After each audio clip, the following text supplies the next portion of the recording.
नमो नमः। आप सबका हमारे इस चैनल में स्वागत है। आज हम महाकवि भास विरचित स्वप्न वासवदत्तम नाटक की भूमिका के बारे में कुछ बातें करेंगे। वैसे तो महाकवि भास ने 13 संस्कृत रूपकों की रचना की है। उनमें से स्वप्न वासवदत्तम न केवल भास का किंतु संपूर्ण संस्कृत साहित्य का एक बेनमून और सर्वश्रेष्ठ रूपक है, जिसे संस्कृत साहित्य का साइकोलॉजिकल मास्टरपीस कहा गया है, जिसके बारे में कहा गया है कि भास नाटक चक्रे अपि एके क्षिप्ते परीक्षितुम स्वप्न वासवदत्तस्य दाहको अभुन्न पावकः। यह नाटक को अग्नि भी नहीं जला सका, ऐसा ये अद्भुत नाटक है। यहाँ कहने का तात्पर्य यह है कि स्वप्न वासवदत्तम में उदयन और वासवदत्ता के अद्वैत और पवित्र प्रेम का ऐसा अद्भुत निरूपण किया गया है कि ऐसे पवित्रता की मूर्ति रूप, पवित्रता की कथा का जिसमें निरूपण है, ऐसे पवित्र नाटक को अग्नि भी नहीं जला सकता, क्योंकि अग्नि खुद पवित्र है और पवित्र दूसरे पवित्र को नहीं जला सकता। दूसरा तात्पर्य यह है कि विद्वानों की जो उसकी निरीक्षण शक्ति जो है, विद्वानों की जो परीक्षा रूपी जो अग्नि है, उसे वो भी इस नाटक को नहीं जला सकता, वो भी उसकी बहुत ही प्रशंसा करते हैं। ऐसा ही अद्भुत नाटक है। इस नाटक के 2-4 महत्वपूर्ण पहलू हम यहाँ समझेंगे। सबसे पहले इस नाटक का मूल स्रोत। तो मूलतः गुणाढ्य ने एक बृहद कथा नामक एक ग्रंथ लिखा है। दुर्भाग्य से वो हमें आज प्राप्य नहीं है, लेकिन इस ग्रंथ के आधार पर 3 ऐसे ग्रंथ हमें मिलते हैं, जिनमें से पहला है क्षेमेंद्र का बृहद कथा मंजरी, दूसरा है सोमदेव का कथा सरित सागर और तीसरा है बुद्ध स्वामी का बृहद कथा श्लोक संग्रह। इन 3 ग्रंथों में से सोमदेव के कथा सरित सागर में हमें उदयन कथा मिलती है। इसीलिए ये कथा सरित सागर स्वप्न वासवदत्तम का मूल स्रोत है। ये पहली बात। दूसरी बात, इस नाटक का नायक और नायिका। तो यहाँ वत्सदेश का राजा उदयन इस नाटक का नायक है और जो धीर ललित नायक है, और नायिका जो है वो उज्जैनी की राजकुमारी और उदयन की पत्नी वासवदत्ता है। तो यह नायक और नायिका की बात हुई। तीसरा मुद्दा जो है वो है इस नाटक का रस। तो मूलतः तो श्रृंगार रस, और श्रृंगार के 2 प्रकार है, संयोग श्रृंगार और विप्रलंब श्रृंगार। यहां भास ने विप्रलंब श्रृंगार के द्वारा उदयन और वासवदत्ता के अद्वैत प्रेम का निरूपण किया है। यहाँ वियोग अवस्था में उदयन और वासवदत्ता का जो प्रेम है वो कितना बलवत्तर होता है, कितना श्रेष्ठ बनता है, उसको भास ने यहाँ बताया है, सिद्ध किया है। अब इस नाटक की भूमिका की बात करें तो मूलतः उदयन और वासवदत्ता का विवाह हो जाता है। विवाह हो जाने के बाद उदयन वासवदत्ता के प्रेम में इतना खो जाता है कि वो अपना कर्तव्य भूल जाता है। प्रेम की अतिशयता उसे अपने कर्तव्य मार्ग से भटका देती है। भास ने यहाँ यह बताने का शायद प्रयास किया है कि प्रेम जो है वो प्रेम की अतिशयता में व्यक्ति जब अपना कर्तव्य भूल जाता है, तब बहुत बड़ा नुकसान केवल व्यक्ति को ही नहीं, समष्टि को भी भुगतना पड़ता है। यहाँ उदयन को भी अपना राज्य जो है, उदयन का राज्य है, वो आरुणि हड़प कर लेता है, आरुणि उसे जीत लेता है और उदयन कुछ नहीं कर सकता। ऐसी स्थिति में उदयन जो है वो अपनी पत्नी और अपने परिवार सहित लावणक नाम का एक जो गांव है वहां रहता है।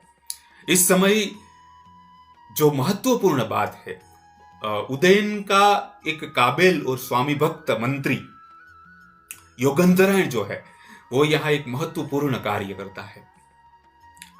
यहाँ भास ने एक योगंधरायण का पात्र और वासवदत्ता का पात्र, इस नाटक की जो योजना है उसमें वो मूल सूत्रधार है। एक सच्चा स्वामी भक्त मंत्री कैसा होना चाहिए, जो अपने स्वामी के लिए, अपने राजा के लिए वो कुछ भी कर सकता है। यह आदर्श भास ने यहां सिद्ध किया है। और दूसरा, एक पत्नी कैसी होनी चाहिए, न केवल प्रिय करने वाली, लेकिन पत्नी अपने पति का हित करने वाली भी होनी चाहिए। और पति के हित के लिए एक पत्नी क्या कर सकती है, कितना बड़ा त्याग कर सकती है, वो भास ने इस नाटक में हमें बताया है। यहां योगंधरायण और वासवदत्ता अपने स्वामी को पुनः राज्य प्राप्त करवाने के लिए बहुत सोचते हैं, वो बहुत इस बात को सोचते हैं। और योगंधरायण अपनी कुशाग्र बुद्धि से एक योजना का आयोजन करता है। जब महत्वपूर्ण बात है कि इस योजना में पहले तो वासवदत्ता को भी पता नहीं है। योगंधरायण सोचता है कि उदयन को यदि राज्य पुनः प्राप्त करना है तो उसे कोई दूसरे राजा की मदद की आवश्यकता है। और आसपास में मगध का राजा दर्शक एक ऐसा शक्तिशाली राजा है कि उसकी मदद यदि मिल जाए तो राज्य पुनः प्राप्त हो सकता है।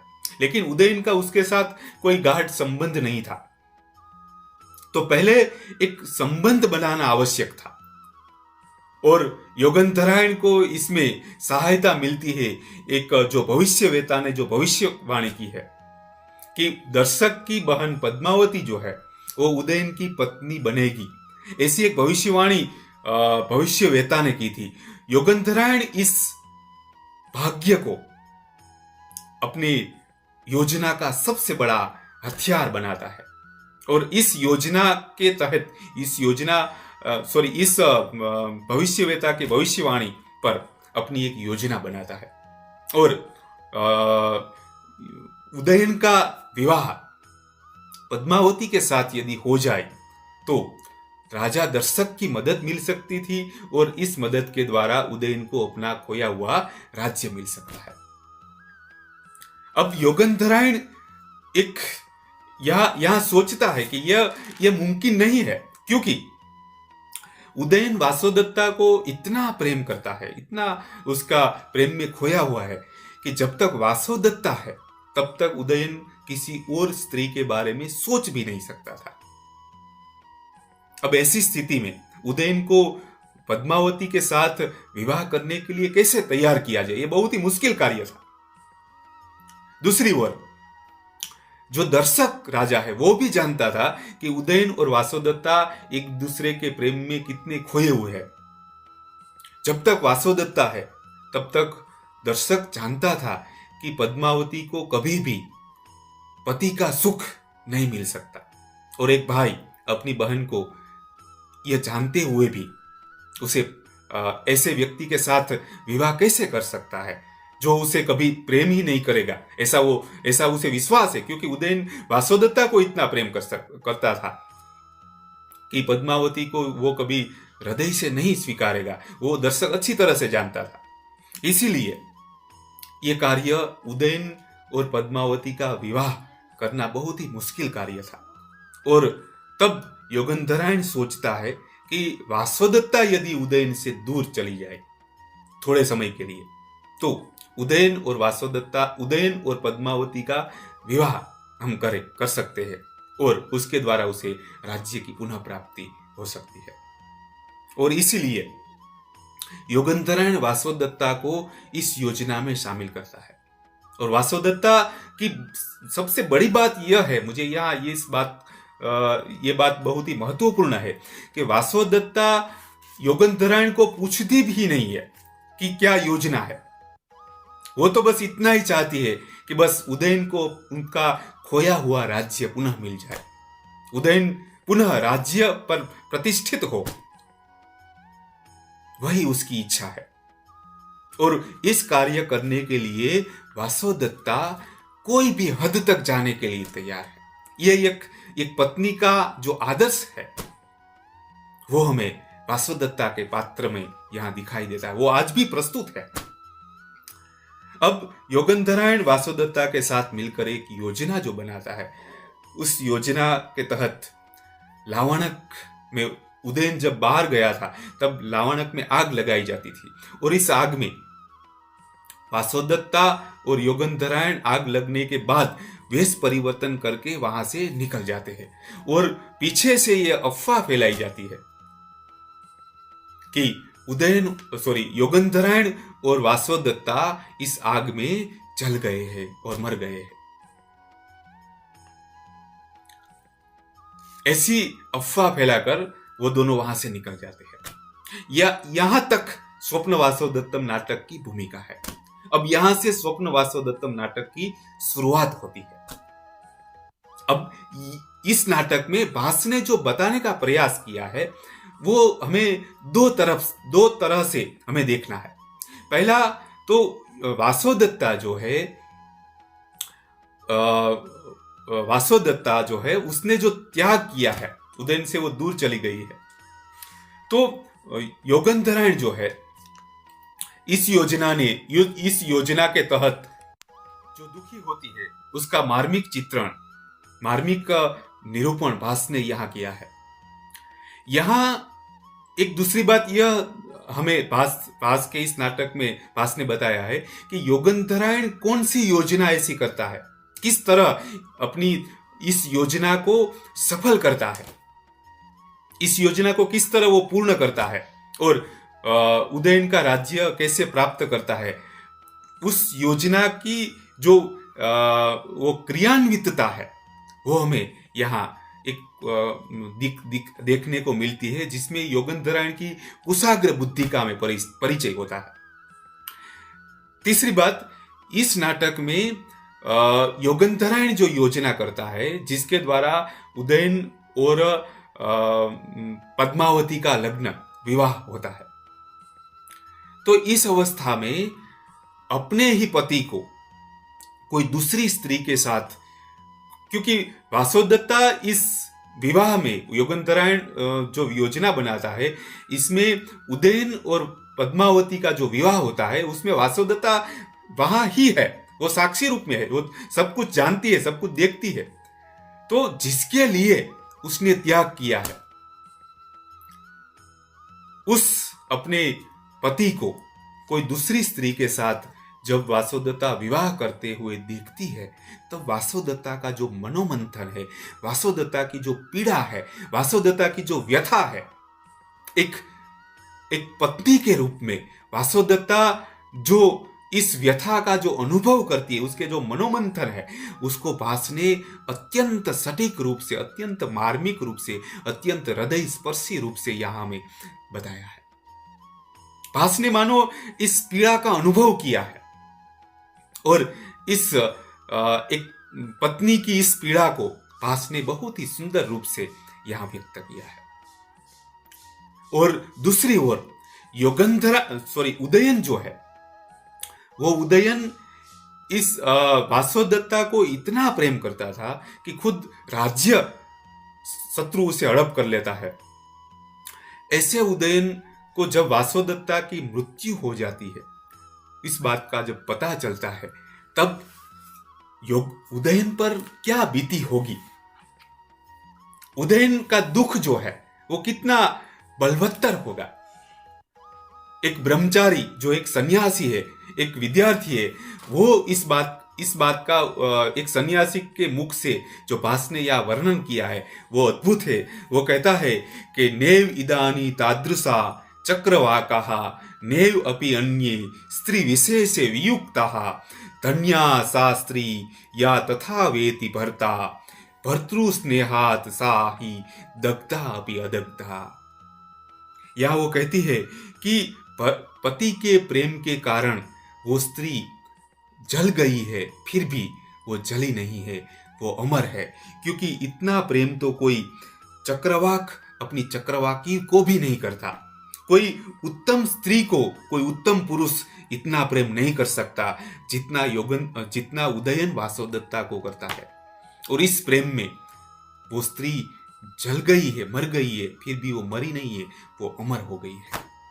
एक ब्रह्मचारी के मुख से भास ने ये बताकर यहाँ उदयन और वासोदत्ता के अद्वैत प्रेम का निरूपण किया है। साथ ही साथ उदयन वासोदत्ता की मृत्यु हो जाने के बाद उसे वो भूल नहीं सकता। वासोदत्ता के वियोग में वो कितना दुखी होता है, वो कितना पीड़ा का अनुभव करता है, वो भास ने यहां बताया है। इतना ही नहीं, उदयन पद्मावती के साथ, एक सुंदर स्त्री के साथ, उसका एक कुलवान स्त्री के साथ, एक श्रेष्ठ स्त्री के साथ, पद्मावती जैसी श्रेष्ठ स्त्री के साथ विवाह हो जाने के बाद भी उदयन वासोदत्ता को भूल नहीं सकता। वासोदत्ता मर चुकी है, यह उदयन अच्छी तरह से जानता था, फिर भी उदयन उसे भूल नहीं सकता। इतना ही नहीं, वासोदत्ता मरी नहीं है। बार बार ये वो ऐसे प्रसंग का भास ने आयोजन किया है कि उदयन का हृदय यह स्वीकार ही नहीं रहा था कि वासोदत्ता मरी है। ऐसे अद्भुत प्रेम का यहां भास ने निरूपण किया है। भास ने यहां बताया है कि उदयन का वासोदत्ता के प्रति प्रेम न केवल जागृत अवस्था में है, न केवल सभान अवस्था में है, लेकिन स्वप्न और तुरीय अवस्था में भी उदयन वासोदत्ता को उतना ही प्रेम करता है। इस तरह प्रेम का, उदयन और वासोदत्ता के प्रेम का भास ने यहाँ एक मार्मिक चित्रण किया है और यह बताने का प्रयास किया है कि प्रेम जो है वो शरीर उसका माध्यम नहीं है। प्रेम दो आत्माओं का मिलन है। प्रेम वो आत्मा का शुद्ध अंश है। और पवित्र प्रेम कैसा होना चाहिए? व्यक्ति के मृत्यु हो जाने के बाद भी प्रेम की कभी मृत्यु नहीं होती। प्रेम अमर है। इस बात को भास ने यहाँ अच्छी तरह से प्रस्तुत किया है। उतना ही नहीं, इस नाटक के आधार पर भास ने यह भी सिद्ध करने का प्रयास किया है कि दो पात्र जब एक दूसरे से जुदा होते हैं तब दोनों के बीच का प्रेम अनेक गुना हो जाता है। इसलिए वियोगावस्था जो है वो प्रेम के विकास के लिए जरूरी है। वियोगावस्था में ही प्रेम प्रगाढ़ होता है, प्रेम शुद्ध होता है। वियोग अवस्था की आग में प्रेम पवित्रता की ओर अग्रसर होता है। इस बात को भास ने यहां सिद्ध किया है। इसलिए वियोग अवस्था प्रेम के विकास के लिए अत्यंत आवश्यक है। विना विप्रलंबेन संयोगम न अश्नुते, वो बात यहां सिद्ध होती है। दूसरी बात यहां भास ने इस नाटक से सिद्ध होता है कि प्रेम आत्मा का अमर अंश है। व्यक्ति की मृत्यु हो जाने के बाद भी वो मरता नहीं, लेकिन द्विगुणित होता है। व्यक्ति अपने जीते जी इस प्रेम को और मृत्यु हो जाने के बाद, पात्र के मृत्यु हो जाने के बाद भी अच्छी तरह से इस प्रेम, जो व्यक्ति सच्चा प्रेम करता है, वो कभी पात्र के मृत्यु के साथ प्रेम कभी खत्म नहीं होता। वो तो आत्मा का अंश है, वो भास ने बताया है। और एक दूसरी बात यह है कि सच्चे प्रेम का आधार विश्वास और समर्पण है। आज ये सबसे बहुत ही आवश्यक आज के समय में प्रस्तुत बात है कि सच्चा प्रेम का आधार विश्वास और समर्पण है। यहां एक पात्र दूसरे के हित के लिए जो त्याग करता है, जैसे कि वासोदत्ता ने त्याग किया है, और ये त्याग के साथ साथ विश्वास जो यहाँ पात्र एक दूसरे के प्रति दिखाते हैं, वो आज भी हमारे लिए प्रेरणा स्रोत है। उदयन और वासोदत्ता का जो प्रेम है, वो स्नेह और समर्पण की गौरव गाथा, इस नाटक के बारे में हम कह सकते हैं कि ये स्नेह और समर्पण की एक गौरव गाथा का भास ने निरूपण किया है। हम इस नाटक के भिन्न भिन्न प्रसंगों को हम अगले वीडियो में देखेंगे। अस्तु।